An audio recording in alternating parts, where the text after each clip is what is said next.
Kalau Soeharto jadi pahlawan, berarti salah kita selama ini mengamandemen konstitusi. Ya, artinya sebenarnya kalau kita bandingkan di eranya Presiden Soeharto, kita lebih makmur dong.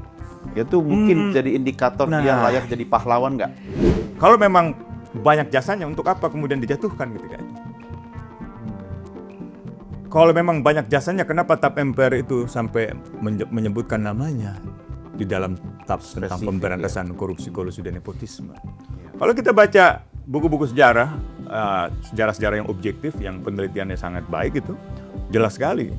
Soeharto adalah salah satu arsitek, bahkan arsitek utama untuk tragedi 65 itu, untuk memuluskan investasi asing. Bahkan di dalam UNODC bersama Bank Dunia, nama Soeharto itu masuk dalam peringkat pertama sebagai presiden terkorup di abad 20. Amerika punya banyak kepentingan di balik penggulingan pemerintahan. Bukan hanya presiden Indonesia yang digulingkan ketika itu. Presiden Kongo digulingkan, presiden Brazil digulingkan. Terakhir itu Salvador Allende di Chile itu, karena kritis terhadap pemerintahan Amerika Serikat itu. Digulingkan, digantikan dengan Jenderal Augusto Pinochet, seperti Jenderal Soeharto. Bahkan operasinya di Chile itu tahun 74 atau 76 itu namanya Operasi Jakarta. Saya kira dimanapun saya dan kawan-kawan dari Amnesty akan tetap bersuara. Kita nggak pernah mau berkompromi, nggak mau keluar dari prinsip yang hitam, yang putih adalah putih gitu kan. Jadi menghapuskan sejarah yang kelam yang melibatkan Soeharto katakan, atau pemerintahan Soeharto gitu ya, dan memutihkannya gitu, seolah-olah itu bukan lagi sejarah yang kelam, melainkan sejarah kejayaan. Ini persis seperti rezim-rezim pemerintahan fasis yang ingin membangun kebangkitan bangsanya dengan membangun narasi-narasi kebanggaan atas sejarah masa lalu. Di satu sisi mungkin dia terkesan menciptakan stabilitas, seolah-olah tidak ada semacam stabilitas politik. Padahal sebenarnya stabilitas politik itu bukan berarti tidak ada suara-suara miring, justru itu dibutuhkan. Itu adalah ciri dari negara demokrasi. Nah, saya berharap ke depan, tahun kedua, tahun ketiga, dan seterusnya itu, biarkanlah lembaga-lembaga penegak hukum itu mengambil tindakan yang independen dalam proses hukum. Biarkan polisi menangani perkara sesuai dengan kewenangannya, kejaksaan sesuai kewenangannya, KPK sesuai dengan kewenangan. Jangan dicampur-campuri gitu. Jangan ulangi kesalahan Jokowi gitu.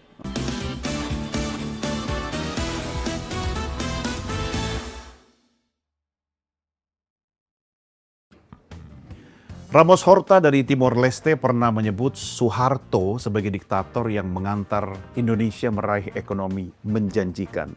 Saat ini nama Soeharto kembali disorot setelah diusulkan mendapat gelar pahlawan nasional. Segala rintangan, termasuk pencabutan nama Soeharto dari TAP MPR nomor 11 tahun 1998, memuluskan jalan kepada mantan penguasa Orde Baru itu. Apakah Presiden Prabowo Subianto akan memberikan gelar yang ditunggu-tunggu kepada mantan mertuanya, dan mengapa masyarakat sipil menolaknya? Ya teman-teman, saya Doni De Keyser. Saya akan berbincang dengan Direktur Eksekutif Amnesty International Indonesia, Usman Hamid. Ya, kita sekarang berbincang dengan Direktur Eksekutif Amnesty International Indonesia, Usman Hamid. Bang Usman, apa kabar? Baik. Gimana Diki? Kalau ini lagu Indonesia, lagunya kira-kira apa ini? Kulihat Ibu Pertiwi sedang bersusah hati. Menangis dong ya. Tapi Anda nangis nggak ketika nama Soeharto diusulkan, lagi-lagi diusulkan sebagai pahlawan? Ya ada perasaan yang miris gitu ya. Dan ada semacam eskapisme di dalam diri saya gitu. Jadi semacam perasaan kekalahan gitu.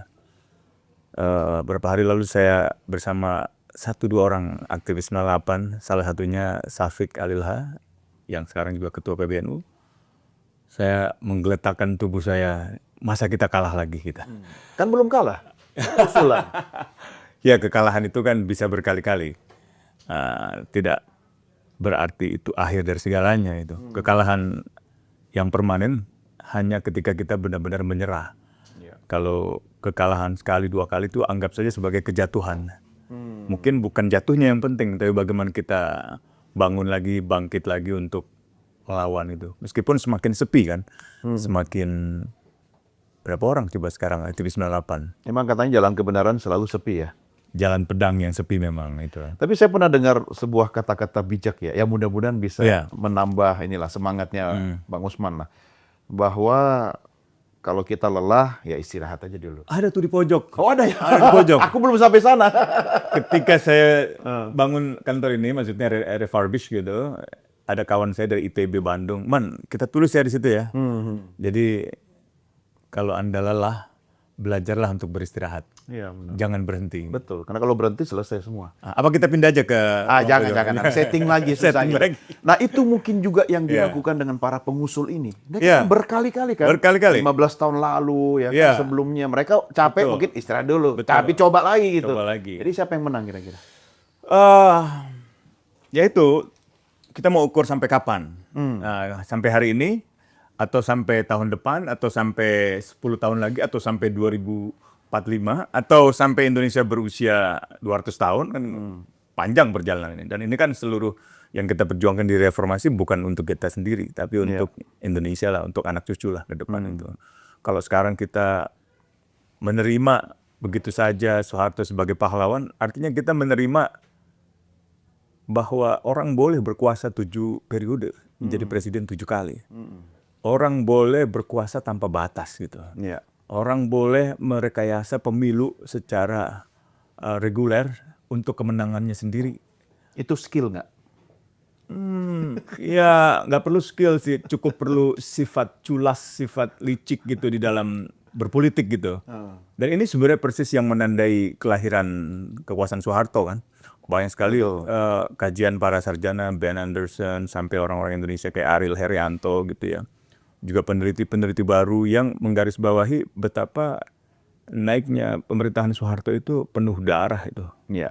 Bukan hanya kejatuhan Soekarno yang memang menjadi korban dari peristiwa 65, tapi juga jutaan orang yang dipenjara, dibunuh, disiksa, dibuang ke Pulau Buru gitu tanpa keadilan. Rumahnya dirampas. Belum lagi kita bicara orang-orang yang ketika itu sedang belajar sebagai mahasiswa atau bertugas sebagai seorang diplomat, nggak bisa pulang kan. Iya. Saya beberapa kali keluar negeri itu mampir ke rumah mereka, ke tempat mereka. Ada yang Di Rusia, di Belanda, di ya? Belgia gitu, di Praha gitu. Oke ya. Sekarang sih sebagian besar udah meninggal gitu. Saya pernah tinggal di 1 bulan di rumahnya Pak Jawoto. Ini orang yang sangat dekat dengan Soekarno. Dulu mereka bertugas di kedutaan Cina, kalau nggak salah sebagai duta besar. Istrinya suka bercerita bagaimana kenangan mereka dengan Soekarno. Bukan hanya bertukar pandangan tentang pemikiran-pemikiran politik, tapi juga berdansa di istana. Jadi benar-benar politik yang penuh kebudayaan gitu. Iya, Politik karena yang Soekarno menghargai suka seni. dansa ya, suka lenso ya. Suka lenso, suka seni, suka lukisan, suka musik ya. Musik mungkin yang rock dia agak kurang suka kelihatannya ya. Maksudnya kayak Anda gitu suka musik. Itu doang perbedaan saya sama Soekarno. Ada sih perbedaan lain tapi ya saya kira itu sih yang membuat saya agak kalau lihat Presidennya Prabowo kayaknya nggak mungkin bisa dibendung gitu. Karena mantan menantu begitu. Mantan menantu dan orang-orang setianya Soeharto seperti Fadlizon ya, juga ketua Dewan Gelarnya kan.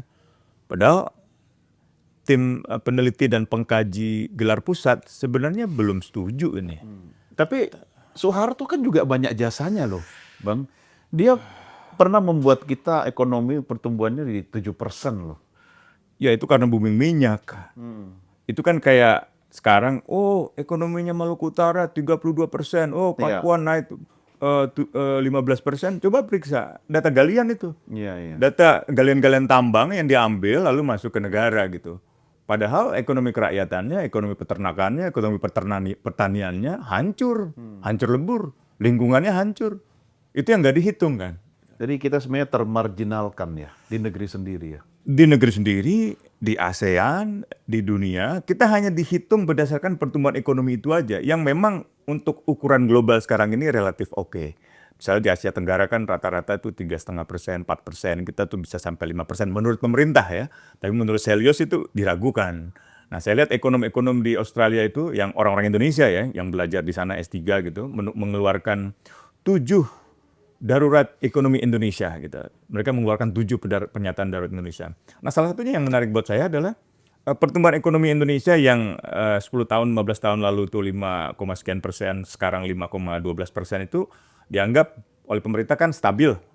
Artinya bisa bertahan dari krisis ekonomi global. Tapi mereka bilang 10-15 tahun lalu itu nilai upah pertumbuhannya tinggi, 5% juga. Sekarang 1, sekian, nggak sampai 2%. Artinya ada semacam kemerosotan nilai uang, nilai pendapatan, stagnasi pendapatan di kalangan kelas menengah bahkan. Jadi bukan hanya kelas bawah, tapi kelas menengah pun merasakan kesulitan itu. Iya. Artinya sebenarnya kalau kita bandingkan di eranya Presiden Soeharto, kita lebih makmur dong. Itu mungkin jadi indikator dia layak jadi pahlawan nggak? Saya tuh merasa bahwa banyak orang sekarang ini belum membuka seluruh jahitan otoritarianisme di dalam kelopak matanya gitu, atau jahitan fasisme sebenarnya kalau istilahnya Romo Mangun tuh mengatakan Orde Baru itu istilah yang dipakai oleh Hitler ketika mau membangun Orde Barunya Eropa gitu. Iya. Nah, jadi Orde Baru itu fasis sebenarnya, bukan hanya otoriter tapi fasis gitu. Jadi agak semi totaliter gitu. Minggu lalu Pak William Liddell, seorang pengamat dari Amerika tentang politik Indonesia, dia mengatakan Indonesia mengalami krisis ekonomi dan krisis politik sekaligus.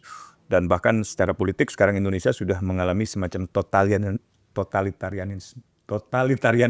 gitu. Sekarang ya. maksudnya? Sekarang ini gitu. Oh ya? Berarti ada kontribusi warisan masa lalu? Iya, tapi dia lebih menunjukkan bagaimana segala keputusan politik sekarang ini ditentukan semakin lama semakin oleh satu orang saja gitu, oleh Prabowo mungkin gitu maksudnya. Karena menantu kan belajar dari mertua. Guru utamanya. Ya mungkin, ya itu Kok sama. mungkin emang begitu tuh? Ya kan udah nggak menantu lagi gitu Dulu kan. kan lama. Dulu lama belajarnya. Bisa.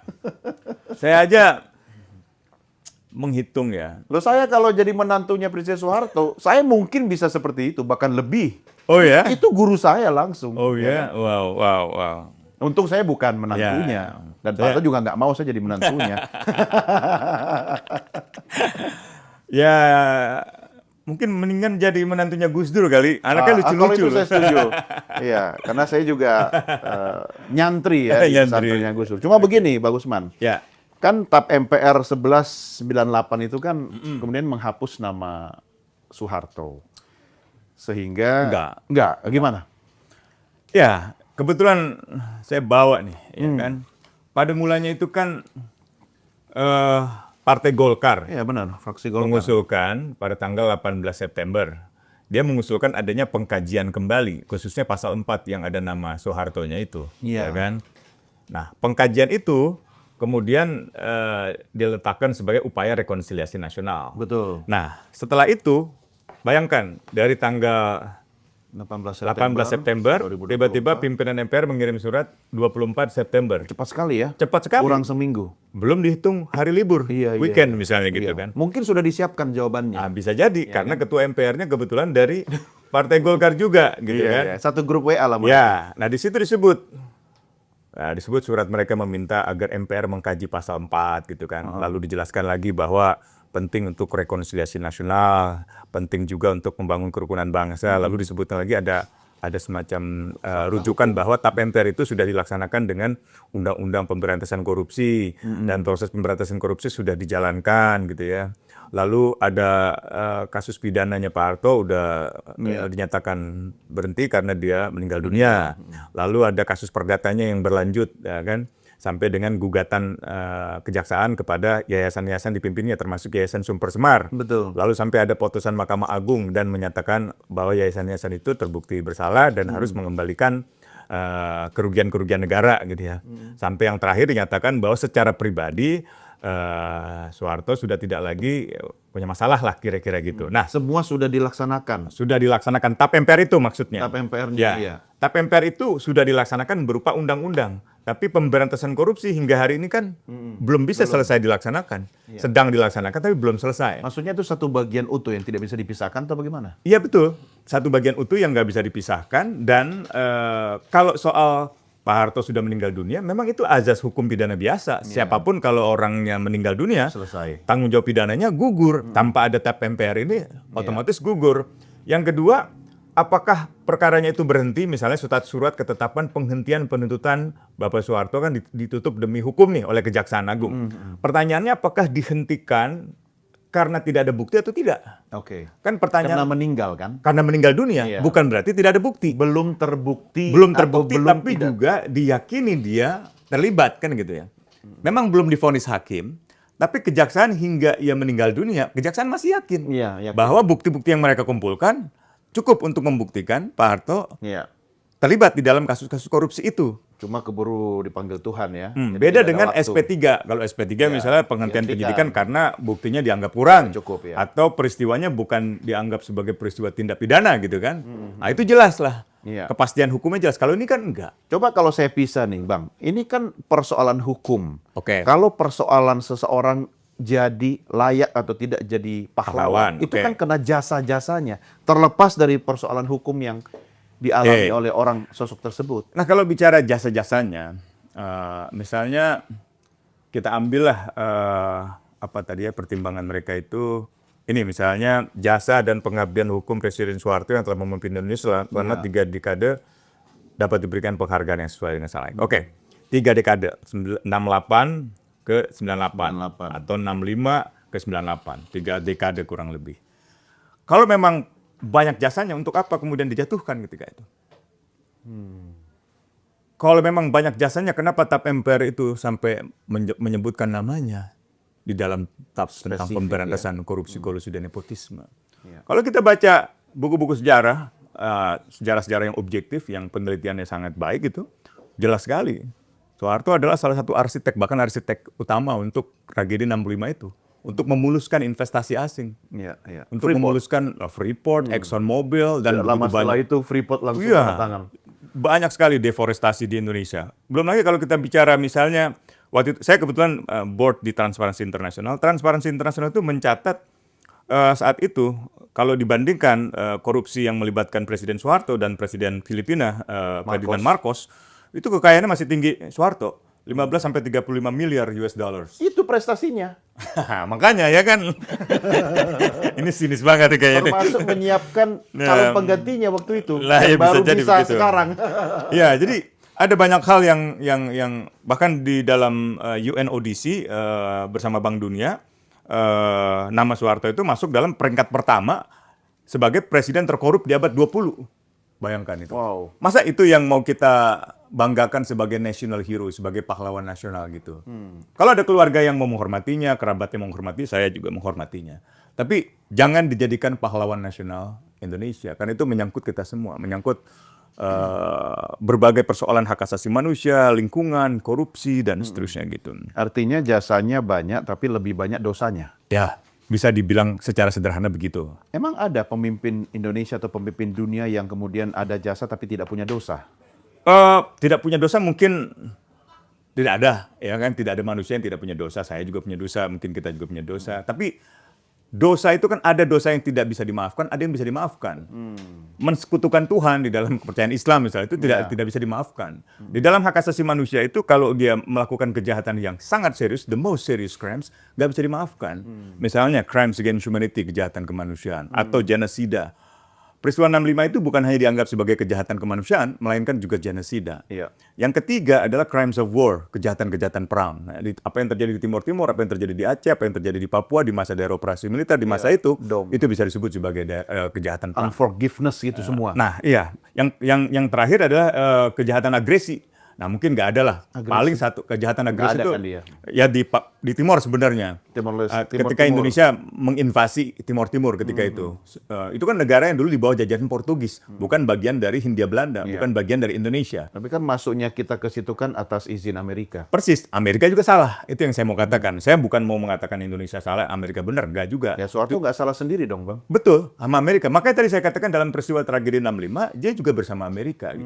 Amerika punya banyak kepentingan di balik penggulingan pemerintahan. Bukan hanya Presiden Indonesia yang digulingkan ketika itu. Presiden Kongo digulingkan, Presiden Brazil digulingkan, Presiden Chile digulingkan itu. Banyak presiden-presiden yang ketika itu dianggap cenderung kritis pada kekuatan Barat, kekuatan Amerika, yang bermula di Konferensi Asia Afrika, yang sekarang usianya 70 tahun itu. Itu Patrice Lumumba digulingkan gitu. Terus sampai ke terakhir itu Salvador Allende di Chile itu, karena kritis terhadap pemerintahan Amerika Serikat itu, digulingkan, digantikan dengan Jenderal Augusto Pinochet, seperti Jenderal Soeharto. Iya. Bahkan operasinya di Chile itu tahun 74 atau 76 itu namanya Operasi Jakarta. Sudah diterbitkan juga tuh ada satu buku penelitian judulnya Metode Jakarta. Jadi Jakarta Operation itu adalah cara penggulingan pemerintahan Allende dengan membunuh orang-orang yang kiri yang mengikuti apa yang terjadi di Indonesia gitu. Wah, terkenal dong kita ya. Terkenal banget, menginspirasi penggulingan pemerintahan, membunuh orang-orang atas nama ideologi gitu kan. Iya, Itu iya. kan harusnya dikoreksi gitu, bukan Itu justru semua kejahatan. kejahatan. Dan dalam hukum pidana internasional, hukum hak asasi manusia itu dianggap sebagai the most serious crimes, kejahatan paling serius. Kalau kejahatan paling serius nggak bisa dimaafkan, nggak bisa diberikan amnesti, dilupakan gitu, nggak bisa. Yang kedua, nggak bisa juga misalnya, jadi ada beberapa doktrin yang biasanya bisa memutihkan kejahatan, Iya, iya, dosa-dosa yang bisa dimaafkan. Iya. Pertama, doktrin amnesti, nah, seperti nama amnesti. Yang kedua, doktrin superior orders, perintah atasan. Yang ketiga, doktrin nebis in idem atau double jeopardy. Jadi kalau orang udah pernah diadili, lalu dibebaskan, nggak boleh diadili 2 kali. Tapi ini operasi politik nggak Anda melihat yang dari tahun ke tahun Ya. tidak diam, tapi cuma Iyalah. tidur sebentar gitu. Tiap tahun saya mencatat tuh Praksi Iya kan? Golkar aja tahun Januari 2008 mulai mengusulkan itu, nggak berhasil. Muncul lagi tahun 2010 diusulkan lagi, nggak berhasil. Kemudian muncul lagi 2016 nggak berhasil gitu ya. Sampai yang terakhir 2025. Nah, kenapa tidak berhasil? Tahu nggak? Nggak tahu. Karena ada TAP MPR itu. Nah, itu sandungannya. Bahkan beberapa bulan yang lalu, kira-kira bulan Mei Juni itu, Menteri Sosial sendiri Gus Ipul mengatakan selama ini memang terkendala yuridis. Kendala yuridisnya itu adalah TAP MPR. Iya, iya. TAP MPR itu selama belum dicabut nggak bisa. Meski syarat formalnya terpenuhi. Syarat formal yang mana? Pengajuan dari bawah. Ya dari bawah dinas. oke lah. Tapi Oke kan? tapi dengan itu kan hak dari Iya. Setiap misalnya warga negara. Bambang Sadono Center atau misalnya ketua Iya, fraksi Golkar gitu. Pak Harto kan ketua pembinanya Golkar kalau nggak salah kan. Iya. Jadi wajar kalau Golkar mengusulkan itu. Pemerintah Provinsi Jawa Tengah juga kalau nggak salah mengusulkan itu kan. Tapi kan pertanyaannya, apakah TAP MPR itu masih ada atau sudah tidak ada? Masih ada, masih berlaku. Bahkan dalam suratnya Golkar kan mereka cuma minta kajian pasal 4. Dan bahkan mereka menegaskan di dalam suratnya itu tanpa mengurangi makna yang termaktub secara umum dalam pasal itu. Dan tanpa bermaksud untuk mencabut TAP MPR tersebut ya, baca deh. Iya. Ini. Artinya Jadi mereka mengusulkan mengkaji kembali khususnya pasal 4 TAP doang, MPR dan seterusnya. bukan mencabut TAP-nya. Bukan, khususnya yang secara eksplisit menyebutkan nama mantan Iya. Presiden Soeharto yang agar dinyatakan sudah dilaksanakan tanpa mencabut TAP MPR. Artinya TAP itu masih ada. Dan setelah ini kan mereka maksudnya mau mencabut nama Soeharto. MPR kemudian pimpinan MPR tepatnya mengeluarkan surat ini untuk meminta agar dilakukan pengkajian. Tiba-tiba di bagian terakhir ini merekomendasikan agar ada pemberian penghargaan. Tapi belum ada hasil kajian pasal 4 itu. Jadi sebenarnya Golkar itu niatnya apa ya? Membersihkan nama Soeharto, Ya. bukan mencabut TAP MPR ini. Bukan. Kan? Tapi itu tujuannya sudah tercapai nggak sih? Nggak bisa merevisi TAP ini tanpa paripurna. Iya, kan dia tidak berkeinginan untuk menjadikan Soeharto pahlawan sebenarnya, cuma membersihkan nama Soeharto. Karena kalau menjadikan pahlawan masih ada TAP MPR ini kan? Ya kalau begitu ultra petita ini MPR-nya gitu kan. Ya. Ya, di Penghargaan ini maksudnya apa kan? Nah, Bukan makanya. berarti harus jadi pahlawan. bukan berarti harus jadi harus Itu jadi dikasih sertifikat, Persis. ya kan? Bisa. Telah jadi pemimpin. Ya, Kalau ya. Anda mengatakan ini kejahatan apa? Extraordinary atau apa Ya, yang dilakukan? extraordinary untuk- crimes ya. Nah, kalau ijazah palsu kejahatan itu nggak? Ya itu kejahatan kecil lah itu. Kecil, berarti Dibandingkan dia the most serious pahlawan dong. crimes. Ada satu lagi misalnya ini untuk menciptakan rekonsiliasi nasional kan Pak Nurdin Halid kemudian Pak Fadel Muhammad dan seterusnya itu berargumen bahwa ini demi rekonsiliasi nasional. Iya. Kalau demi rekonsiliasi nasional maka TAP-nya bukan nomor 11 ini. TAP-nya itu tentang pemantapan persatuan dan kesatuan nasional yang memandatkan pembentukan Komisi Kebenaran dan Rekonsiliasi. Nah, komisi itu belum bentuk, undang-undangnya belum ada. Komisi itu tugasnya untuk melakukan penyelidikan terhadap pelanggaran HAM di masa lalu, memeriksanya dan mengakui pelanggaran-pelanggaran itu. Itu sampai sekarang belum juga terjadi. Oke, gitu. Bang. Presiden Prabowo pernah berjanji, Ya. ya, saya lupa 2014 kalau nggak salah ya. Ya. Ya, masih dalam kontestasi Pilpres kan Ya. waktu itu kan. Dia akan memenuhi janjinya mungkin Ya. ketika dia jadi presiden. Karena kan tadi Anda mengatakan salah satunya kalau ada perintah yang lebih tinggi kan, superior order gitu kan. Superior orders. Dialah sekarang superiornya. Dia bisa memberi orders. Nah, superior orders itu yang dimaksud adalah kalau seseorang melakukan pembunuhan, penghilangan paksa, penyiksaan, perkosaan massal, genosida dan lain sebagainya, itu karena perintah, maka perintah itu tidak bisa menghapuskan tanggung jawab pidananya. Itu maksudnya doktrin itu. Tapi kalau dalam tindak pidana biasa boleh. Mohon maaf, saya diperintahkan oleh atasan. Kalau enggak, saya enggak bisa. Dalam hukum pidana yang biasa, itu bisa dijadikan alasan pemaafan. Bahkan bisa dijadikan alasan penghapusan kesalahan. Yang biasa. Yang kejahatan biasa, yang ini ordinary extraordinary. crimes. Ini extraordinary crimes, nggak bisa. Begitu pula dengan alasan yang tadi saya bilang nebis in idem atau double jeopardy, nggak bisa.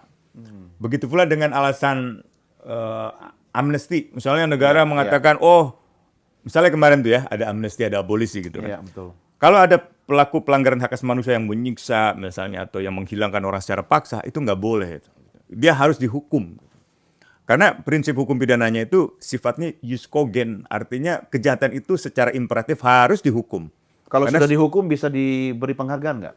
nggak bisa dong. Kan dia sudah menjalankan Secara hukuman. politis mungkin bisa, tapi dia tidak menghilangkan tanggung jawab hukumnya. Jadi sewaktu-waktu bisa saja kasus itu dibuka lagi gitu. Dulu Pinochet pernah memperoleh amnesti, bahkan amnesti seumur hidup kalau nggak salah. Akhirnya undang-undang pemberian amnesti kepada dia dicabut. Bahkan dia pernah ditangkap di Inggris atas permintaan jaksa di Spanyol, permintaan ekstradisi. Dan perkaranya di Inggris itu dihentikan karena dia sakit, bukan karena tidak ada bukti gitu. Nah, Mirip-mirip demikian kayak Pak Harto, mirip Pak. kayak begini ya gitu. Jadi orang dihentikan perkaranya ada dua kemungkinannya kan, apakah karena memang buktinya tidak ada sehingga peristiwa itu bukan dianggap tindak pidana, atau misalnya ya karena alasan kesehatan. Makanya sejak saat itu banyak koruptor-koruptor tiba-tiba pasang gaya sakit ya kan, entah itu pasang ini di sini gitu kan, leher, atau yang berjendol jidatnya misalnya gitu kan, ketabrak gitu atau dan lain sebagainya. Kemarin di Nigeria juga ramai tuh, ada politisi yang ditanya kasus korupsi tiba-tiba pura-pura pingsan. Oh iya, pura-pura sih. Pura-pura pingsan itu. Dan Itu udah banyak. kita melihat sejarah mencatat bahwa Ya, Presiden SBY juga ya pernah mendapatkan pengajuan ini, tapi kemudian ditolak, Ya. kan? Nah, kalau Amnesty International sendiri melihat dari perspektif apa, Bang Usman? Artinya kalau kita lihat sebagai tokoh, dia ada Ya. pro kontra lah. Ya. Tapi sebagai orang yang bertanggung jawab atas extraordinary crime tadi, oke selesai Anda katakan. ya, Tidak ada jalan tengah. nggak ada. Kecuali ketika ia masih hidup misalnya, ia memberikan pengakuan. Pengakuan yang benar-benar setulus-tulusnya. Atas Atas kejahatan itu. yang dia Iya. perbuat. Ada banyak proses transisi di dunia, termasuk di Afrika Selatan, di Chile, di Argentina, di Guatemala, yang ketika pelakunya benar-benar mengungkapkan kesalahan-kesalahannya, kejahatan-kejahatannya, tanpa ada yang ditutup-tutupi, Iya. sebagian dari mereka mendapatkan pengampunan. Tuhan aja mengampuni, masa Anda enggak? Oh, di dalam ayat Al-Quran ada itu, bahwa kalau Anda membunuh satu orang sama dengan membunuh manusia sedunia. Dan kalau Anda ingin minta maaf, boleh kata Tuhan gitu. Tapi dengan mengganti rugi yang baik, misalnya dengan apa yang disebut sebagai diat gitu, atau ganti kerugian gitu. Ganti kerugian itu kalau di dalam sejarah Islam itu harus diganti dengan 60 unta. 60 unta hitung aja berapa satu ekor Kan unta. Pak Harto buka tapos. Ya tapi apakah itu untuk keluarga korban kan bukan gitu ya. Maksud saya ketika ada orang-orang 65 atau orang-orang Tanjung Priuk atau orang-orang Talang Sari yang menjadi korban dari pembunuhan, pemenjaraan massal ketika itu penyiksaan dan seterusnya itu katakanlah berekonsiliasi gitu ya. Ingin mencari jalan tengah bukan dengan penghukuman, bukan dengan retributive justice, melainkan dengan jalan di luar pengadilan, dengan restoratif justice gitu ya, dengan rekonsiliasi, dengan ganti rugi, kompensasi, dan bisa aja, tapi ganti ruginya harus layak gitu kan. Nah apakah semua korban mau? Belum tentu. Iya. Di Afrika Selatan, bahkan yang terkenal dengan pemaafan, sebagian tetap menolak. Betul. Sebagian lagi memang menerima, karena ketika melihat pelaku, dia benar-benar sungguh-sungguh memberikan pengakuan. Tapi pelaku-pelaku yang tidak mau memberikan pengakuan yang sungguh-sungguh, nggak dimaafkan oleh si korbannya gitu. Demikian pula di komite amnestinya. Kan di Komisi Kebenaran dan Rekonsiliasi itu ada komite amnesti.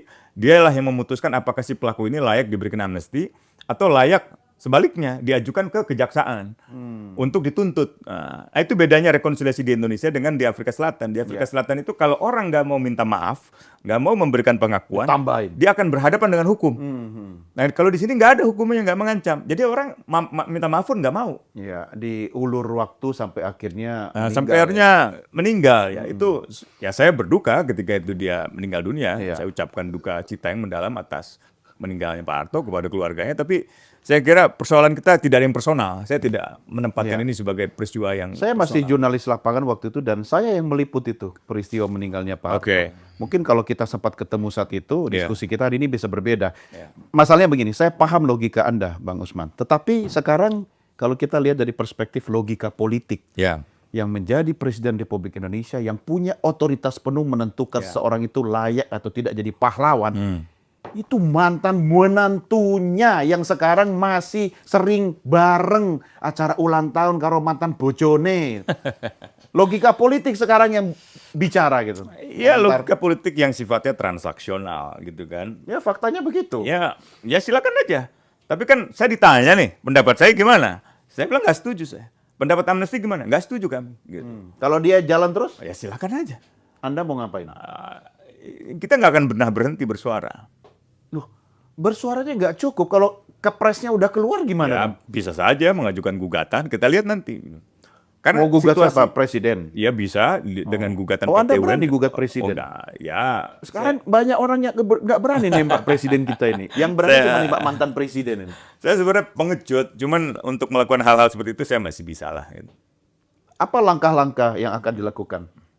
Saya kira dimanapun saya dan kawan-kawan dari Amnesty akan tetap bersuara. Kita nggak pernah mau berkompromi, nggak mau keluar dari prinsip. Nah, yang hitam, yang putih adalah putih gitu kan. Padahal nggak janjian ya.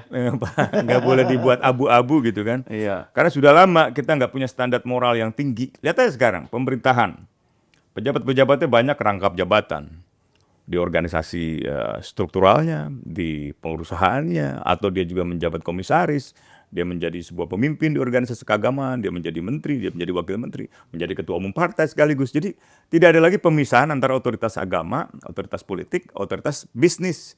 Jadi yang pengusaha ya politisi ya pengusaha, yang agamawan juga gitu kan. Menteri sebagai birokrat, sebagai regulator juga pengusaha, juga seorang agamawan itu. Jadi ini kalau kita baca sejarah, misalnya di Timur Tengah abad 11 pertengahan dalam risetnya Ahmad Kuru, menyebabkan kemunduran negara-negara Islam, menyebabkan ketertinggalan, menyebabkan otoritarianisme. Di Asia juga begitu, studi-studinya Fedi Hadis, Richard Robinson menjelaskan kegagalan demokrasi di Asia adalah karena tidak jelasnya lagi mana otoritas politik, mana otoritas bisnis. Karena dia yang punya kunci surga ya. Dan ditambah dengan otoritas agama pemegang kunci sorga gitu kan. Iya, Jadi dia bisa seorang menteri koordinator sekaligus pengusaha tambang nikel misalnya gitu.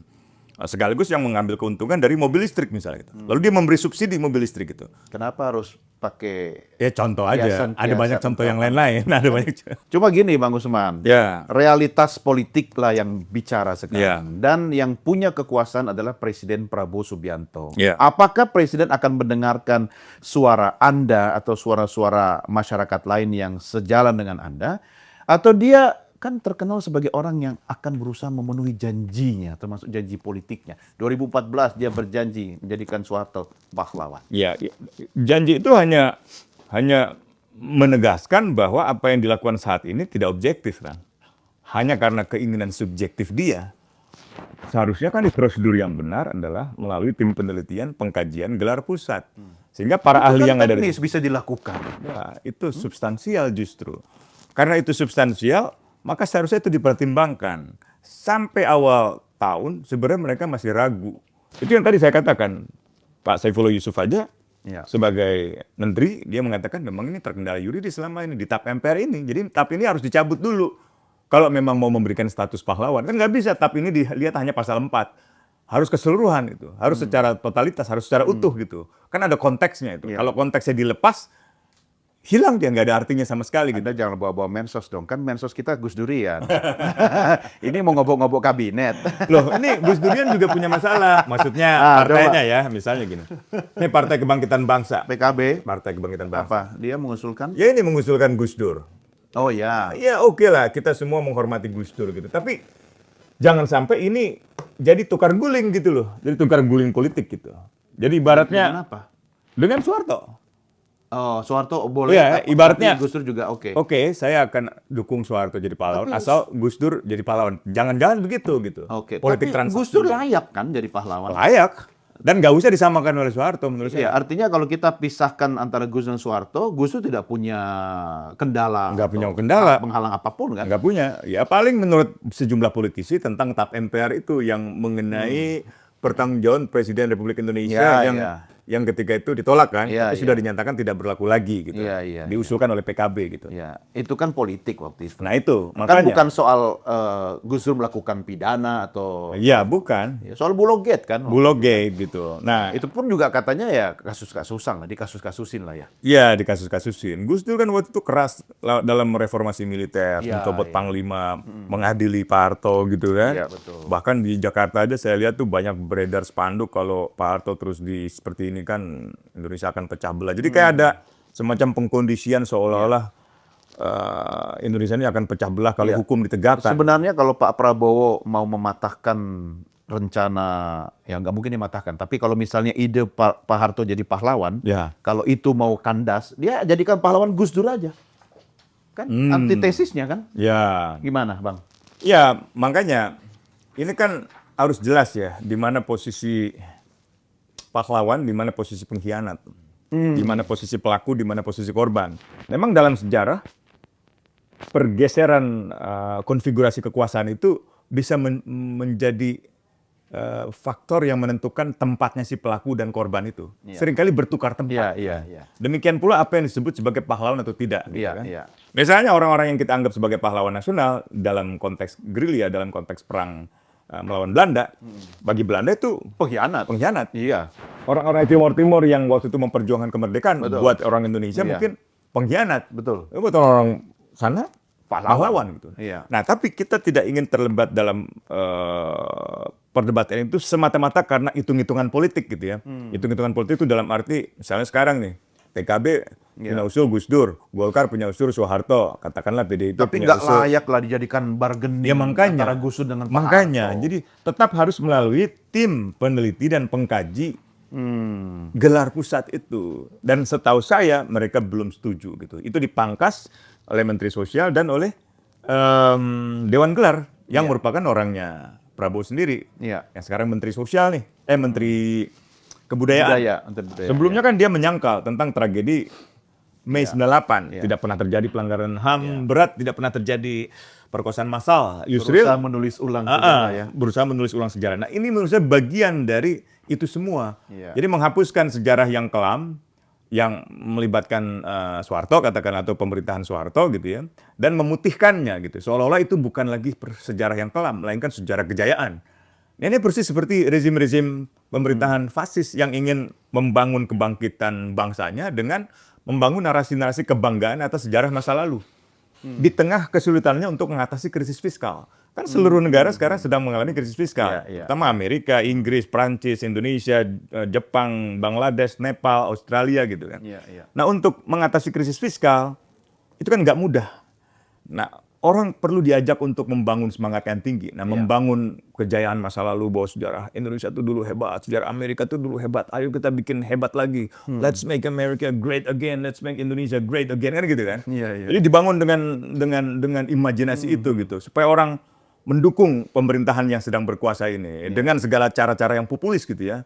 MBG dan seterusnya, Amerika juga begitu mengintervensi proses judikatif dan seterusnya gitu. Jadi membayangkan, saya setuju dengan David tuh yang penulis buku Revolusi bahwa membayangkan Soeharto menjadi pahlawan itu seperti membayangkan Donald Trump menjadi penerima Nobel perdamaian. Gitu. Saya tidak bisa bayangkan itu. Artinya kalau kita mengikuti nalar Anda, Ya. kita harus berhenti berpikir bahwa Soeharto jadi pahlawan. Iya dong. Untuk apa reformasi kita tetapkan, rumuskan? Kalau Soeharto jadi pahlawan, berarti salah kita selama ini mengamandemen konstitusi. Ya. Nggak boleh ada pembatasan terhadap masa jabatan presiden 2 periode. Iya. Harus dibuka selebar-lebarnya. Harus kalau perlu sampai 7 periode seperti Soeharto. Kalau Soeharto pahlawan. Iya, iya. Kalau Soeharto pahlawan juga nggak perlu itu otonomi daerah. Iya, iya. Ya kan sumber-sumber daya alam daerah, nikel, minyak udah buat Jakarta aja. Seperti di masa Orde Baru gitu. Sentralistik ya kan, keuntungan dari sana 99% ditarik ke Jakarta. 1% dibagi-bagi ke daerah. Daerahnya miskin dibiarkan, hutannya hancur dibiarkan gitu. Iya. Yang ketiga, udah biarin aja korupsi, kolusi, nepotisme, biarin lah. Ya anak jadi menteri, ya kan, ponakan jadi menteri dan seterusnya gitu. Paman jadi ketua MK dan udah biasa itu, normal gitu kan. Iya. Atau Sesuai misalnya dengan idola yang dijadikan pahlawan kan? iya. Atau misalnya apalagi pelanggaran hak asasi manusia. Oh, wajar pelanggaran hak asasi manusia. Ya udah kalau ada aktivis-aktivis bersuara kritis tangkap aja, penjara aja. Nggak perlu dibawa ke pengadilan, cukup di penjara aja. Berarti nggak perlu diskusi polisi. kita ini nggak bisa tayang dong. Makanya gitu kan. Nggak perlu ditangkap polisi, kalau perlu tangkap Kodam misalnya gitu. Iya, Nggak perlu iya, tangkap Kodam, malah tangkap oleh Badan Intelijen Strategis misalnya, kayak Badan Intelijen Tempur atau Badan Intelijen ABRI dulu gitu kan. Terus apa lagi?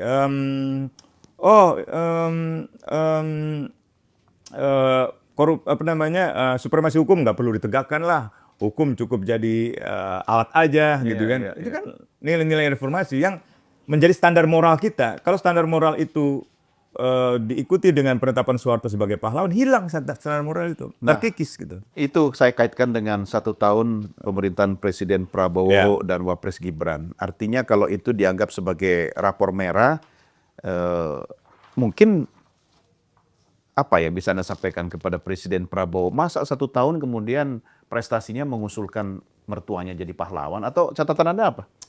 Ya, kalau catatan kami kemarin 1 tahun Prabowo itu hak asasi manusia itu semakin mengalami erosi, semakin mengalami pengikisan gitu. Kalau pengikisan tanah itu kan bisa karena faktor alam, bencana, hujan, tapi bisa juga karena faktor manusia yang melakukan kerusakan. By design. Nah, by design. Nah, kami menyimpulkan kedua-duanya terjadi gitu ya.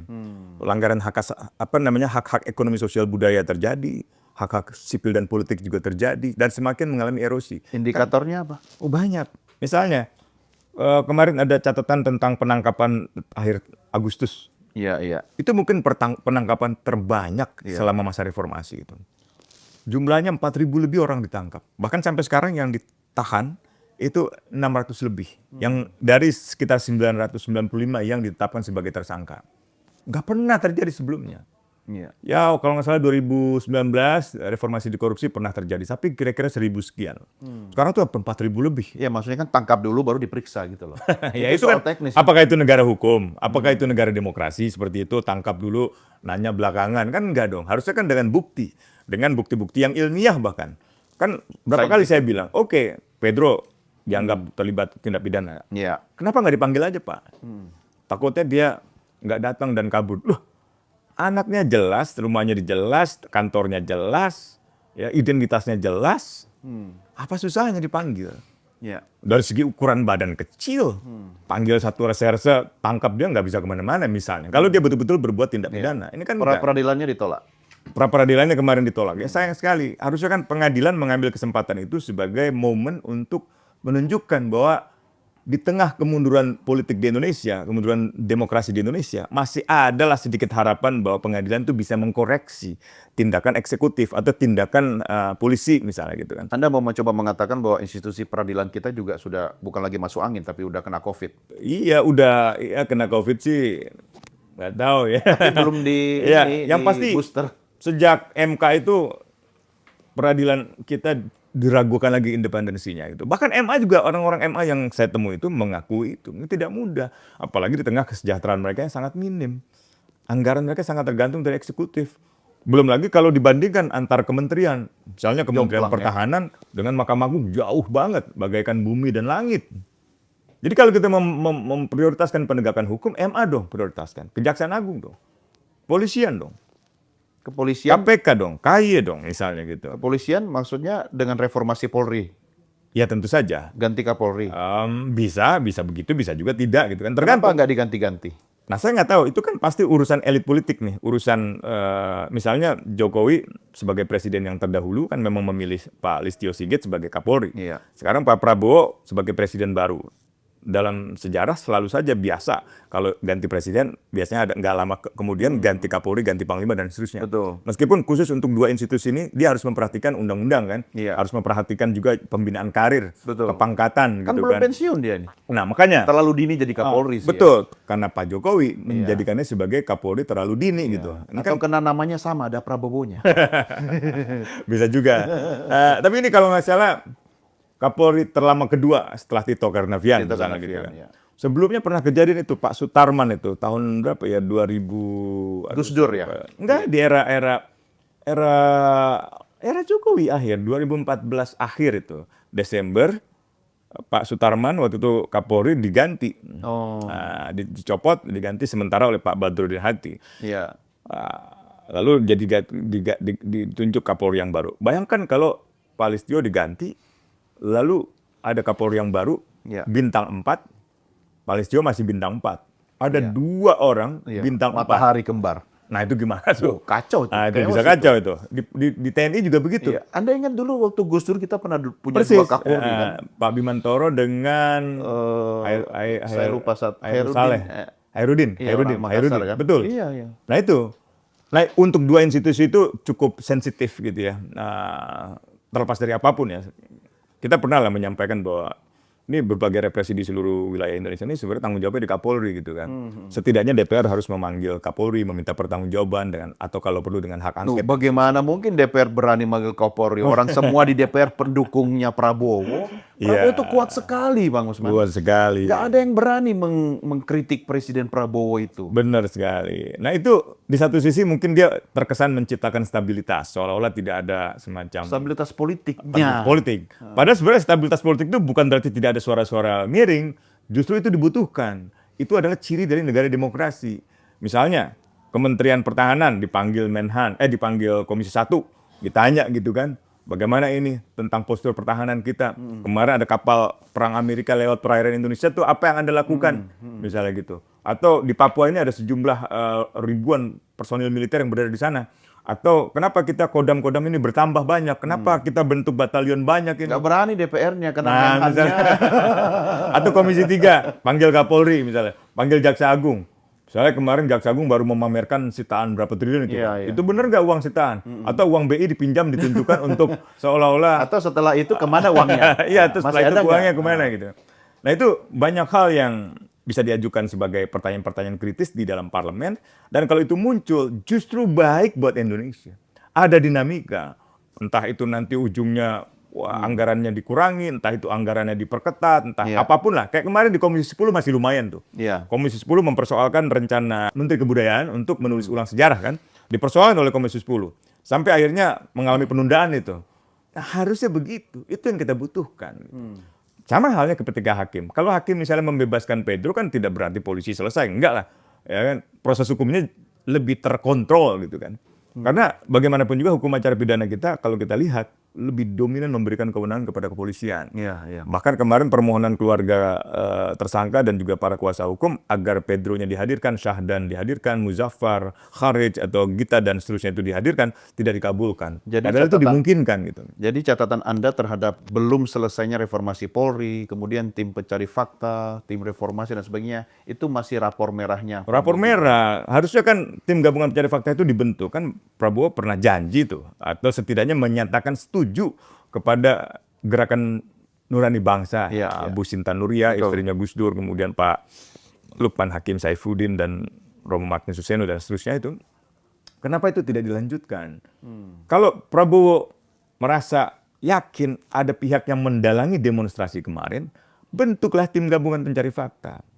Kalau polisi nggak mungkin. Polisi bisa, tapi harus di backup. Kenapa? Karena yang terlibat bukan hanya orang biasa. Iya. Nah, dalam sejumlah video yang beredar, pemberitaan yang beredar kan anggota TNI terlibat. Ya tidak semua. Iya. Tapi justru itu kita pengen tahu siapa sebenarnya anggota TNI yang terlibat itu. Katanya Polri sudah melakukan reformasi internal. Iya. Percaya nggak?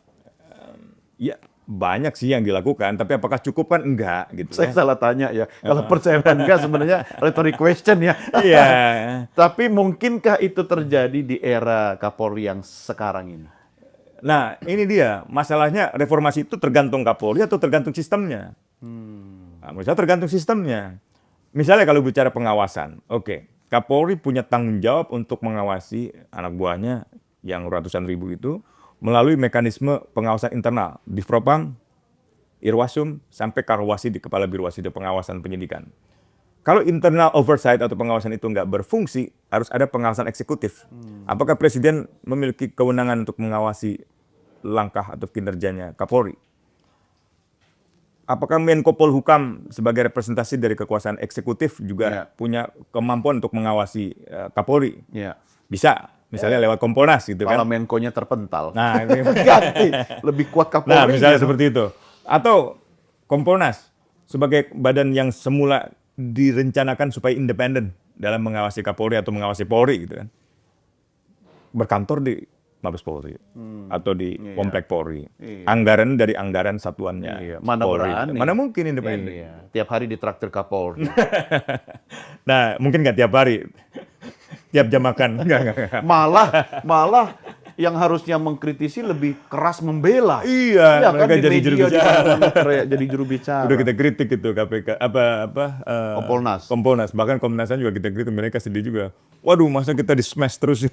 Jadi catatan Anda kalau di bidang politik, hukum, keamanan, termasuk TNI, Polri di Masih dalam suram sih, Masih suram. banyak mengalami kemunduran gitu ya, dengan undang-undang TNI yang memberikan keleluasaan lagi untuk TNI aktif ke dalam jabatan struktural birokrasi gitu kan. Itu kan bertambah dari 10 kementerian atau 10 pos kelembagaan menjadi sekitar 16 gitu kan. Harusnya kan setelah 20 tahun undang-undang TNI itu diberlakukan, kita kurangi lah. Iya. Karena dulu diberikan kekecualian itu dengan alasan bahwa sudah terlanjur lama anggota TNI aktif duduk di kementerian-kementerian tersebut, misalnya Kemenko Polhukam, Kementerian Pertahanan, dan belum banyak kalangan sipil yang punya pemahaman, kapabilitas untuk membidangi masalah pertahanan. Sekarang kan udah banyak, aktivis saja yang lulusan pertahanan banyak gitu misalnya, atau akademisi kayak Andi Wijayanto, atau aktivis kayak Al-A'raf gitu, atau Muhammad Harifin, peneliti di LIPI, itu semuanya lulusan-lulusan studi pertahanan misalnya. Nah, harusnya jumlah 10 pos sipil atau jabatan struktural di kementerian dan lembaga pemerintahan sipil harusnya dikurangi, kalau perlu dihapuskan. Karena prinsipnya adalah TNI aktif tidak boleh duduk di jabatan sipil, sama seperti Polri aktif gitu. Tapi kan itu hari ini semakin tertoleransi. Kalau polisi kan sebenarnya sipil kan, beda Sipil. sama TNI. Ya, Mungkin tapi katanya gini Bang. karena bersenjata, boleh. Ya. Katanya zamannya Pak Jokowi kan yang dimanja polisi, ya sekarang gantian lah. TNI-nya yang kemudian lebih banyak di please sama presiden. Ya, bisa juga begitu, bisa juga karena faktor. Jadi gini, di level politik mungkin iya. Misalnya antara presiden yang satu dengan presiden yang lain punya favoritisme kan. Yang satu lebih memfavoritkan polisi, satu lagi lebih memfavoritkan militer gitu kan. Yang kedua lebih karena dia latar belakangnya militer, tumbuh di lingkungan militer gitu kan. Orang-orangnya segelilingnya militer semua.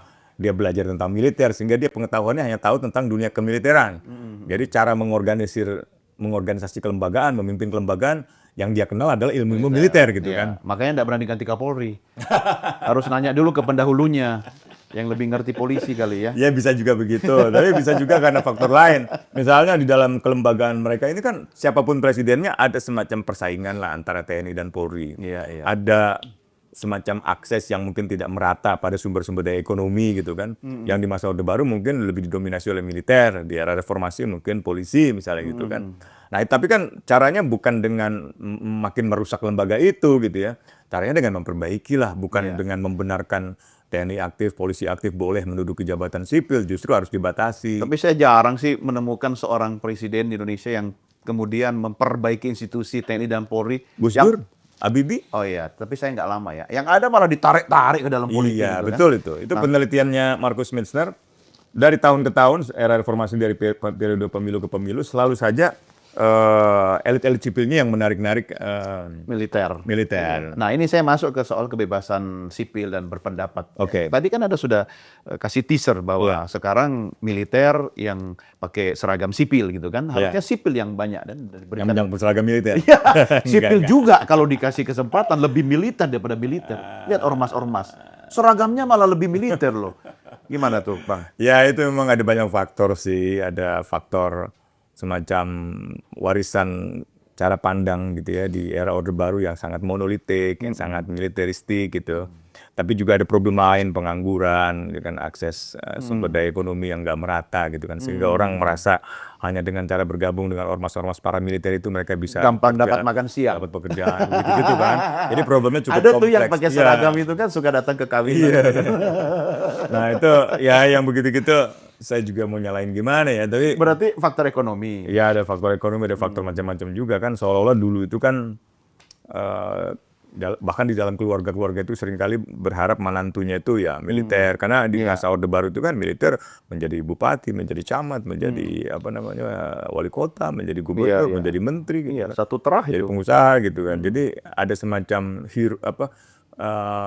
pemujaan terhadap militer itu secara berlebihan. Iya. Gitu ya. Saya kalau boleh jujur sih, di era Orde Baru saya cukup menikmati karena keluarga orang tua saya itu bagian dari ya, tapi kan nggak mungkin sekarang Iya. seperti itu, udah Iya. berbeda. Berarti undang-undang TNI gimana dong? Ya Harusnya itu salah diapain? satu kemunduran sih. Ya meskipun sebagian dari concern kami diakomodir lah oleh DPR ketika itu. Tapi kalau ditanya apakah undang-undang itu lebih baik daripada undang-undang yang lama, enggak. Malah lebih buruk itu. Lebih buruk. Lebih buruk. Satu, tadi tentang apa namanya? Tentang jabatan sipil untuk TNI aktif. Yang kedua itu tentang operasi militer selain perang. Sebelumnya itu harus dengan keputusan politik negara, artinya harus dengan undang-undang. Sekarang Ini itu enggak, di tangan sebagian presiden. dengan keputusan politik negara, misalnya perang, tapi sebagian lagi yang untuk operasi menggunakan senjata seperti pemberontakan dan separatisme itu bisa dengan peraturan presiden semata. Atau misalnya yang ketiga, TNI AD diberikan kemungkinan untuk melakukan penegakan hukum di darat misalnya. Dan itu juga dilakukan di lingkungan TNI AL misalnya untuk melakukan pemberantasan narkoba dan sebagainya. Itu kan padahal bukan tugas tentara, itu tugasnya polisi lah, tugas penegakan hukum kriminal gitu kan. Atau misalnya soal lain adalah kedudukan TNI. Sebelumnya Undang-Undang TNI itu kan kedudukan TNI itu di bawah koordinasi Kementerian Pertahanan. Rencana semula di bawah Kementerian Pertahanan. Jadi benar-benar ada supremasi sipil. TNI di bawah Kementerian Pertahanan.